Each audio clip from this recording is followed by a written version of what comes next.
Muito bem, vamos lá.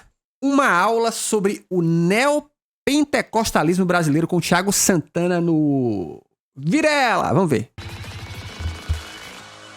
Tá rolando aí, tem vários assuntos rolando aí, mas o da semana passada, foi semana passada, né? Foi. Que teve a Alexandra, a mulher do Rodolfo, depois o Rodolfo. Olha aí. Várias pessoas se manifestando. Inclusive, bom dia, boa tarde, boa noite, pessoal. Ô, pessoal do YouTube, ó, a partir de amanhã eu volto a colocar os comentários de vocês, tá? Eu me perdi esses dias aí. Mas agora eu tô feliz de novo que o YouTube voltou a funcionar. Monetizar. E o Caio Fábio já veio aqui também, ele fala bastante também desse movimento neopentecostal. E eu queria entender primeiro o que são igrejas neopentecostais e o que é pentecostal. Ok. Se vocês puderem dar um contexto de tudo e por que está acontecendo todo esse movimento, todo mundo falando, vocês têm que trazer o Thiago, tem que... Falar nisso, chat, eu também vi rolando pelo Twitter, mas também não me liguei, que é o seguinte, eu vou pesquisar mais a respeito de que tem um projeto de lei do governador Tarcísio para isentar impostos para compras feitas por igrejas para fins religiosos. Vocês viram isso aí? Eu não sei se já tá acontecendo ou se é um projeto que precisa de aprovação. Eu realmente não sei, eu peguei o bonde andando. E aí eu vi até um comentário do cara falando assim que, pô, faz sentido, né? Porque a igreja ajuda e tal. Aí eu vi um advogado do Twitter falando assim, meu irmão, deixa eu te falar. Ele falou só a título de exemplo. O pastor, para poder cruzar a cidade e visitar o irmão, ele precisa de um carro? Se ele precisa de um carro, ele não vai alugar que esse carro tá sendo usado para obra? Seja esse carro um Gol ou uma Mercedes? Coisas pra gente pensar, hein? Trazer o cara e não sei o quê. O que tá acontecendo? Ele não precisa de roupa, não precisa de um relógio Patek Philippe? Precisa de um sapato bonito? Para fins gospel? Thiago. Legal. É que assim, o protestantismo ele é diverso, ele é variado. Você não tem uma igreja...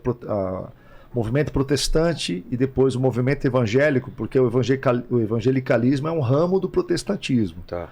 Né? O protestantismo não é só o evangelicalismo. Né? Então você tem outras tradições protestantes também, mas o evangelicalismo é um ramo do protestantismo que vem do anglicanismo. Então você tem a reforma protestante, aí você tem a igreja o anglicanismo, a igreja anglicana, aí dentro dos anglicanos você tem o movimento puritano, que é uma espécie de anglicanos reformadores do anglicanismo.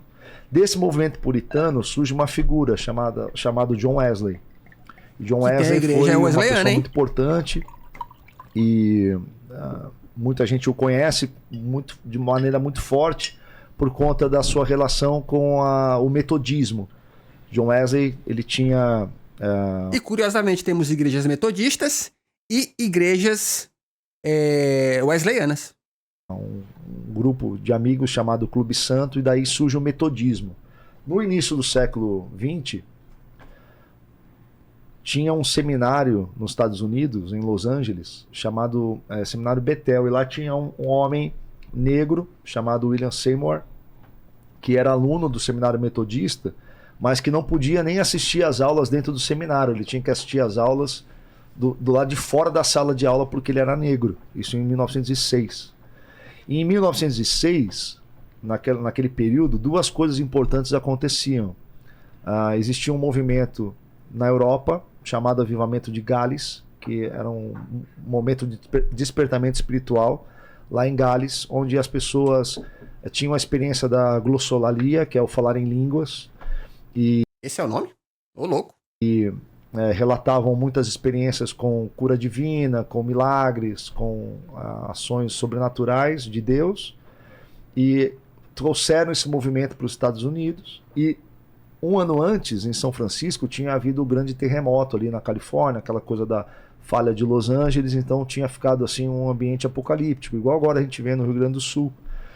E toda vez que alguma coisa acontece assim, uma catástrofe muito grande, é natural as pessoas começarem a pensar em fim de mundo, em apocalipse, em profecias, aquela coisa toda. E isso aconteceu em 1905, 1906. Então juntou uma confluência ali desse momento de uma espécie de ressurgimento dessa parte mística do cristianismo de uma forma mais popular, né? Dons, falar em línguas, curas e tudo mais, com um cenário apocalíptico. Então, em Los Angeles, surge um movimento na Rua Azusa que vai... Eu estou resumindo muito a história. Tem outros personagens. Algumas pessoas consideram até que o William Seymour nem é uma figura tão central assim, enquanto outras consideram que ele é uma figura central. Mas o importante é que esse é o início do pentecostalismo, 1906. E a característica importante do pentecostalismo, e por isso que a gente precisa valorizar o pentecostalismo como uma tradição... Você fala da Rua... Rua Azusa. Rua Azusa. O pentecostalismo é uma tradição do ramo evangelical do protestantismo importante, porque naquela época o pentecostalismo serviu de uma maneira muito forte lá na América para ter uma igreja onde negros e brancos participavam juntos do culto e mulheres também participavam de forma ativa da igreja, que era uma mudança social muito grande, muito significativa. A gente pode dizer, assim, seguramente, que talvez não tivesse acontecido a Marcha pelos Direitos Civis com o reverendo Martin Luther King se não houvesse um caldo cultural produzido pelo pentecostalismo. E é importante falar isso, que alguns protestantes mais tradicionais costumam colocar tudo do pentecostalismo no mesmo pacote, assim. O cara falou lá na América, o chat aqui, o Fecop, lá na América. Calma aí, Gaiofato, calma aí.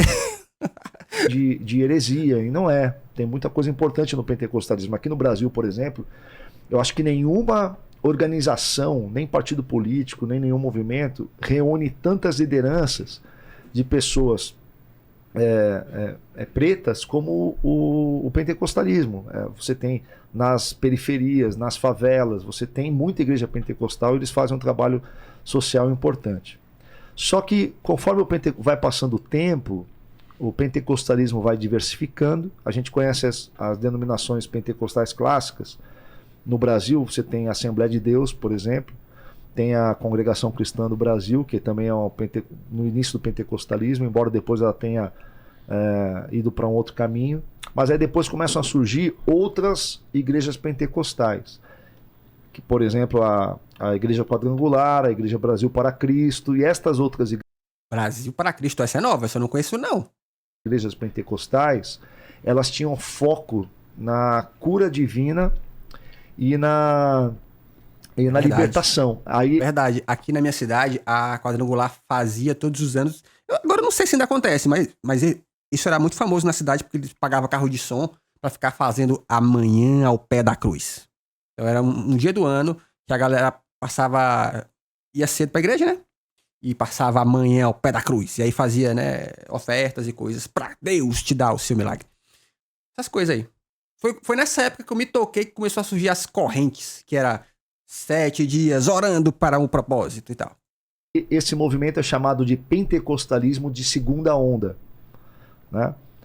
E são igrejas pentecostais mais focadas na evangelização por meio dos milagres. O pentecostalismo inicial, a Assembleia de Deus, era muito missionário, escatológico, muita preocupação com as questões do Apocalipse. Exatamente. Mas eles tinham também um viés muito forte de ensinamento bíblico, muita escola bíblica, escola dominical. Verdade. Se você pegar uma Assembleia de Deus clássica, ela não é caracterizada pelas coisas sobrenaturais principalmente, mas por muito estudo bíblico. Muita gente no Brasil aprendeu a ler a Bíblia porque frequentava a Assembleia de Deus e frequentava a igreja pentecostal. Isso, aprendeu a ler porque precisava ler a Bíblia.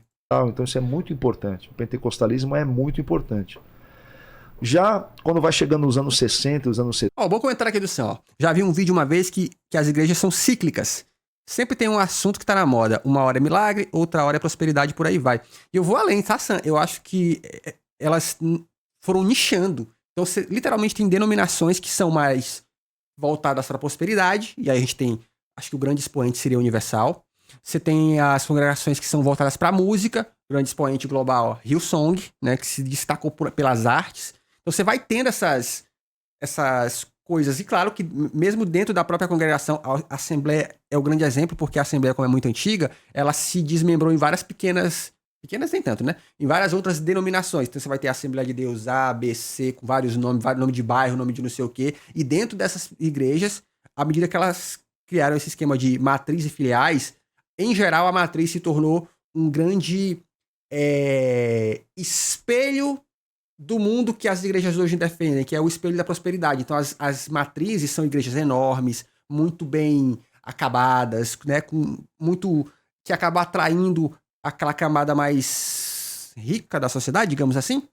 70, vai surgir o que muitos chamam de terceira onda pentecostal, que é o que no Brasil é conhecido como neopentecostalismo. Eu tenho uma relação familiar com isso, porque o neopentecostalismo começa no Brasil com a chegada de um missionário canadense chamado Robert McAllister, que ele vem para o Rio de Janeiro, funda a Igreja Pentecostal de Nova Vida, e essa igreja pentecostal, ela foi a primeira igreja pentecostal focada para a classe média, para as pessoas comuns. As outras igrejas pentecostais, elas tinham mais características e elas tinham uma comunicação que não atingia a massa, né? A grande massa, assim, principalmente a classe média e tudo mais. Inclusive, se vocês verem aquele documentário que tem no Discovery, né, o da Hillsong, quando eles mostram a chegada dos americanos, das igrejas americanas, né, o crescimento delas, na verdade, quando você olha os vídeos de programas evangélicos de 1970 ou mais velhos, cara, é literalmente a cópia dos programas do Silas Malafaia.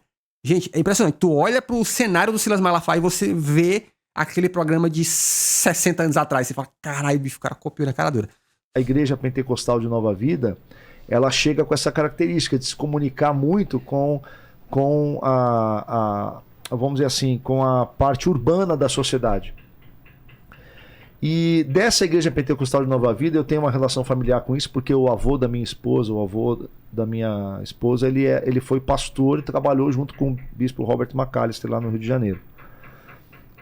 Da Igreja Pentecostal de Nova Vida, vai surgir, por exemplo, a Igreja Universal e a Igreja da Graça. O Edir Macedo e o R.R. Soares, que são cunhados. Cara, isso é doido, né? Quando eu descobri que eles eram cunhados em minha cabeça.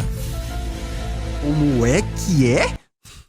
Eles foram membros da Pentecostal de Nova Vida e foram consagrados ao ministério pela Igreja Casa da Bênção, pelo missionário Doriel de Jesus.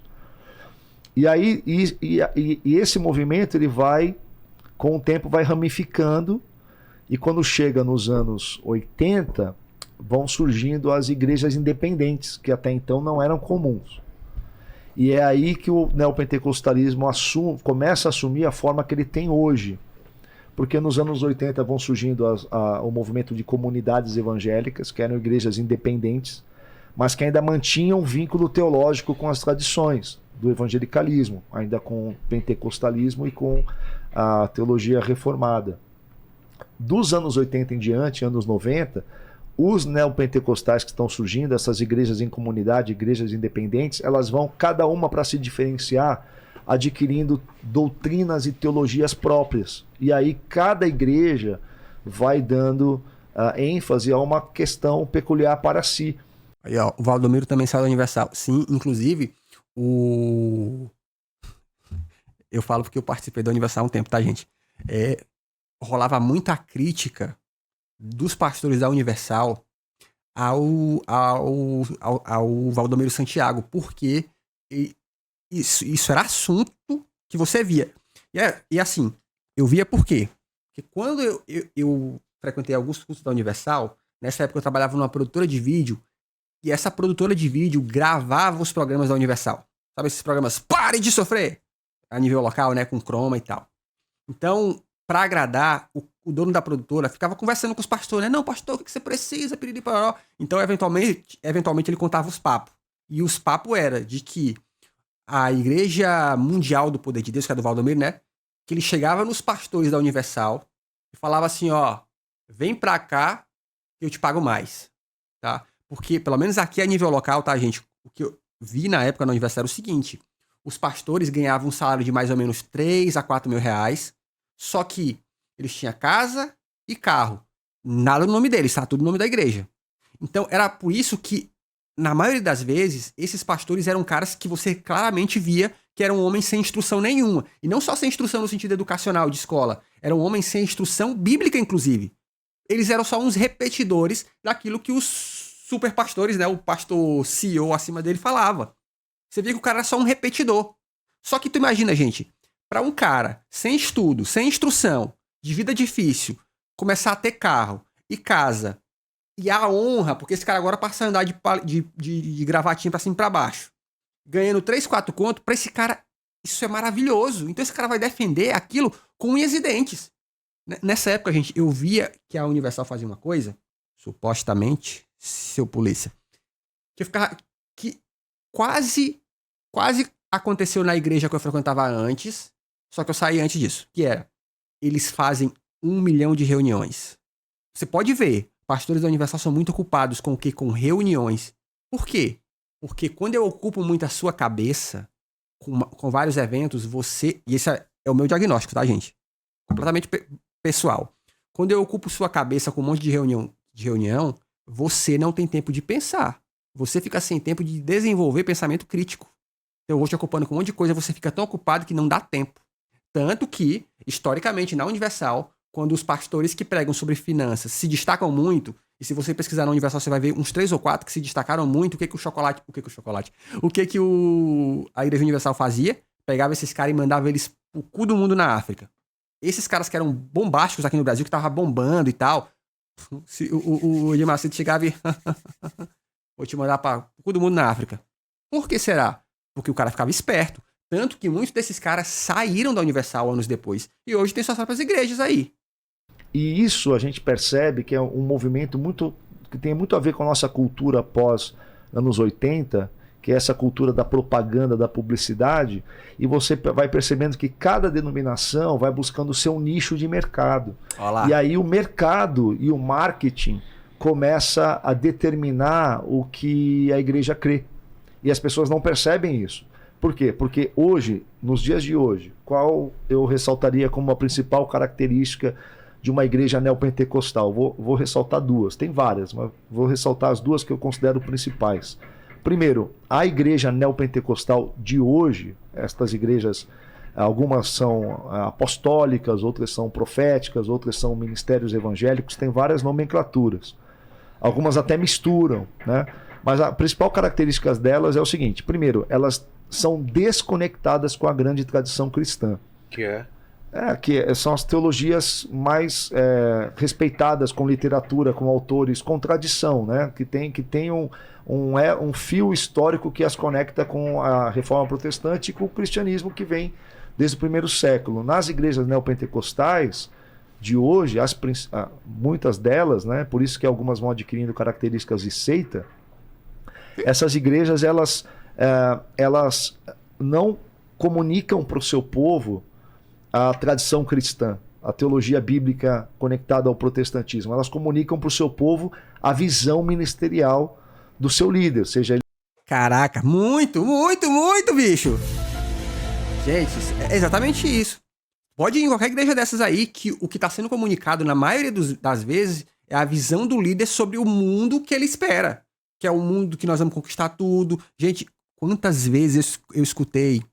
Vou falar de Universal de novo aqui como exemplo, tá? O Edir Macedo, porque eu li muitos livros do Edir Macedo, onde ele falava assim, ó, no culto. E eu confesso pra vocês, gente, que ele não tava muito errado não, tá? Assim, no sentido do capitalismo, que ele falava assim, as pessoas só vão te respeitar quando você tiver grana.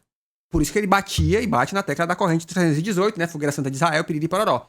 E aí ele mostrava exemplo de caras da igreja que era dono de rádio e tal. Então ele mostrava por A mais B a visão dele, que é, nesse mundo você só vai ter respeito se você tiver grana. Então ganhe dinheiro. Que de certo modo foi o que ele fez historicamente, tá? Então isso é o que rola muito nos ambientes evangélicos. É a visão do próprio líder sobre aonde ele acha que a igreja deve chegar.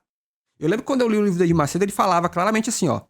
Por que na Universal tudo era tão opulento, né? Por que o Templo de Salomão, aquela coisa toda? Ele falava assim, é porque eu quero que a pessoa, mesmo pobre, quando chegue aqui, ela veja o que Deus pode fazer e ela sinta que esse ambiente é pra ela, esse ambiente da riqueza. Aí eu falei, olha a psicologia do cara aí, né? Que doideira.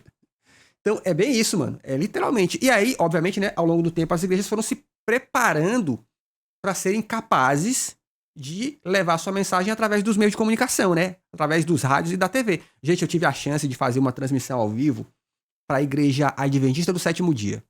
E para quem não sabe, e para quem já sabe, eu trabalhei durante 5 anos na TV local aqui, na afiliada da Band chamada RBA TV, que é da família Barbalho e tal.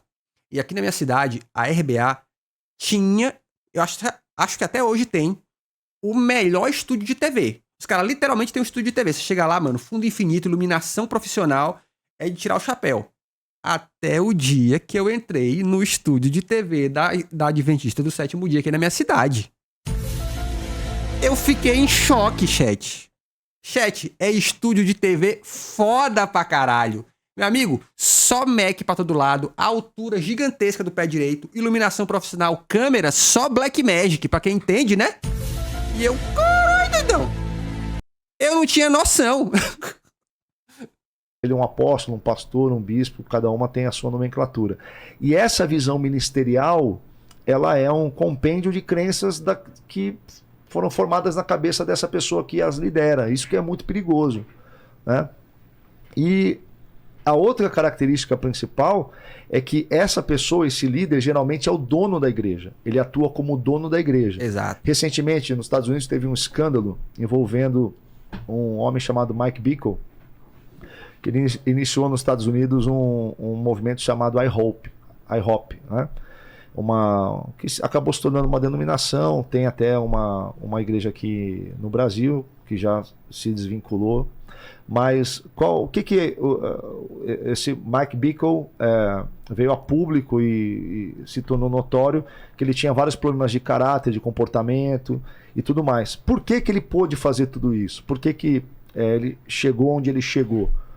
Porque ele tinha um presbitério de mentira, ou seja, ele não tinha pessoas ali na liderança junto com ele que poderiam freá-lo. Porque imagina, por exemplo, um presidente de um país que não tem um congresso que o freie. É a mesma coisa. Manda e... então, se alguém discorda dele, ele manda embora. Não, lembrando que são mais de 20 anos esse homem à frente, cometendo várias coisas. Ele demorou 20 anos para poder ser tirado. Né? O que acontece numa igreja neopentecostal dos dias de hoje é que cada uma dessas igrejas é uma espécie de mini ditadura totalitária. Exatamente. É o dono. E faz o que quer. Ele cria um conselho que não tem força para parar nos seus erros. Nossa, isso as que criam, porque a maioria não tem nem isso. Tem força também, né? Não tem interesse. Também não tem interesse. Fica todo mundo no bolso. Porque a máquina é agradável, eles vão sendo selecionados de acordo com a predisposição para subserviência. Isso vai envenenando tudo, vai corrompendo, porque corrompe as relações, corrompe as doutrinas, corrompe tudo. Mas a parte principal e o pior, e é por isso que eu transformei isso num assunto e faço disso a minha causa hoje, é que os efeitos disso sobre as pessoas são nefastos. Algumas pessoas não se recuperam dos efeitos psicológicos, emocionais, financeiros que isso tem causado. Então, por isso que a gente precisa fazer o debate teológico, o debate doutrinário disso, por isso que é um tema tão importante. O neopentecostalismo hoje é o movimento evangélico mais popular, mais numeroso do Brasil, e também hoje a gente pode falar que o neopentecostalismo é o principal causador de um fenômeno que é o fenômeno dos desigrejados. Desigrejados. Que é a grande famoso gente que já foi igreja e pulou fora e não quer mais saber. Massa de pessoas que são egressas da igreja evangélica e que não querem saber de retornar. Muitos se tornam, passam a ter ódio da igreja, mágoa da igreja. Muitos vão para o extremo oposto, se entregam a outras ideias, né, a ideologias, a outras crenças, até seitas, porque foram tão feridos pelo neopentecostalismo que elas ficam traumatizadas. Então, assim, é um assunto. E assim, detalhe, Vilela, se a gente fosse mapear a quantidade de pessoas que são desigrejadas hoje no Brasil, seriam praticamente uma das maiores denominações do Brasil. É um bom ponto. Olha aí, ó. Superchat do nosso querido Patrick de Oliveira, ó. 1517, Lutero desaprova a venda de indulgência. 2024, Bleias da Parede Preta. Ai, que delícia o verão. Certamente a igreja que mais cresce do Brasil hoje é a dos igrejados. Então, assim, é um assunto importantíssimo. É lógico que, às vezes, ele coloca a gente em rota de colisão com igrejas, com pessoas. Mas é porque, vamos dizer assim, a alternativa a isso é o silêncio e tornar esse assunto um assunto maldito. Só que, ao tornar esse assunto um assunto maldito e ao se silenciar sobre esse assunto, o que acontece? Pessoas estão sendo maltratadas, humilhadas, abusadas, que é, por exemplo, o que me conectou ao Duda e ao Márcio. Porque quando surgiu quando a gente se falou a primeira vez, houve aquele estouro, aquela coisa, aquele fenômeno que foi a canção da Aimee, né? Ah, e na canção a música lá do Marajó. da Aimee, ela, na letra, ela vai falar sobre a bolha do sistema. Eu não sei se ela se inspirou no meu conteúdo. Ela já me seguia, a gente já tinha feito algumas trocas de mensagens no direct. E eu uso, quando eu comecei a falar de neopentecostalismo... Essa é uma marca sua, né, Thiago? A bolha do sistema ficou marcado por bolha religiosa. Vou explicar. Quando eu comecei a falar sobre isso no Instagram, eu não queria falar sobre neopentecostalismo, porque é até difícil de falar. Né? Eu achava que era difícil as pessoas absorverem o assunto. Até porque a grande maioria de igrejas neopentecostais, elas não dizem para o povo delas que elas são neopentecostais. Você nunca vai ouvir um membro da Renascer, do Bola de Neve. Não vai. O máximo que eu já vi foi assembleianos falar que são pentecostais, porque pro assembleiano ser pentecostal tá diretamente conectado com o lance de Pentecostes, que é falar em línguas, que é o sapatinho de fogo, essas coisas. Então, como para eles isso importa, para eles vão falar que são pentecostais. E ser pentecostal, que palavra, né? É um adjetivo positivo pros caras, né? É positivo. As outras não falam sobre isso, não. Da Sara Nossa Terra, dizendo a nossa igreja é neopentecostal. Eles vão dizer a nossa igreja é pentecostal, porque falar que é neopentecostal queima o filme. Então, eu não falava que era neopentecostal. E tem muitas outras, poderia citar dezenas aqui. Então eu falei, bom, eu quero falar sobre isso, mas eu não quero usar o termo neopentecostal. Então eu vou usar o termo bolha religiosa e vou explicar o que é. Só que quando eu comecei a falar de bolha religiosa, algumas pessoas começaram a entender que a minha mensagem era uma mensagem anti-religião. E que eu queria tirar as pessoas da religião ou tirar as pessoas da igreja. E aí isso me conectava a uma ala hoje dos evangélicos, que é a ala que a gente chama de pós-evangélicos. É o pessoal que tem uma mensagem dizendo assim, olha, eu não sou mais evangélico, eu não sou mais cristão, eu não faço parte desse cristianismo e tudo mais. Né? Por exemplo, o Caio Fábio faz parte desse movimento. Né? Muitos são chamados de desigrejados até. Sim. Então, assim... Embora eu tenha várias concordâncias em vários pontos com o Caio aponta para, vamos dizer assim, ele aponta para fora do movimento evangélico e eu estou apontando para dentro. Estou dizendo assim, olha, dá para a gente fazer o movimento evangélico de uma forma saudável, dá para você sair de uma igreja que está fazendo isso com você e buscar uma igreja saudável. Então parte também do meu conteúdo é ensinar o que é uma igreja saudável. Então eu comecei a usar bolha religiosa. As pessoas não entendiam. Eu comecei a falar, então, neopentecostalismo, explicar o que era neopentecostalismo. Então, quando a Aimee fala lá da bolha do sistema, eu mandei uma mensagem para ela, bem no comecinho, acho que no primeiro dia, ela estava ainda com poucos... Né? Não tinha explodido ainda. O Luiz Hermínio divulgou o vídeo dela, eu divulguei, outras pessoas divulgaram, ela começou a ganhar seguidores, e aí eu tinha mandado para ela um direct falando, poxa, vem cantar no meu evento, que a gente vai fazer um evento dia 21 de setembro aqui em São Paulo, né? Para reunir o pessoal, o evento chamado Saindo da Bolha. Primeiro lugar que eu estou falando disso publicamente, 21 de setembro. Aí eu mandei um recadinho para ela, falei, Aimee, você vem tocar no meu evento? Aí ela respondeu positivo, agora nem sei se ela vem mais, porque ela cresceu muito, e talvez ela tenha outras agendas e tal, nem vem ao caso, e Deus abençoe ela. Gosto muito dela. E aí eu peguei e recortei essa mensagem e pus no meu stories. Aí esse cara me chamou e falou assim, eu pago a passagem dela. Nós não nos conhecíamos. Quando ele mandou a mensagem, eu pago a passagem dela, eu olhei o Instagram dele e vi um cara missionário com a cara toda pintada de verde e amarelo, com crianças no Haiti, um monte de criança. Cantando, Bolsonaro é norte, Bolsonaro é nordeste. Tô zoando. Né, do Haiti e tal, eu falei, não quero dinheiro do missionário, né? O dinheiro dele tem que ser usado para outras coisas. Então nem respondi, eu ignorei ele. Aí, aulinha pra nós, né? Se inscreve no canal, aqui tem vídeo todo dia. E é isso.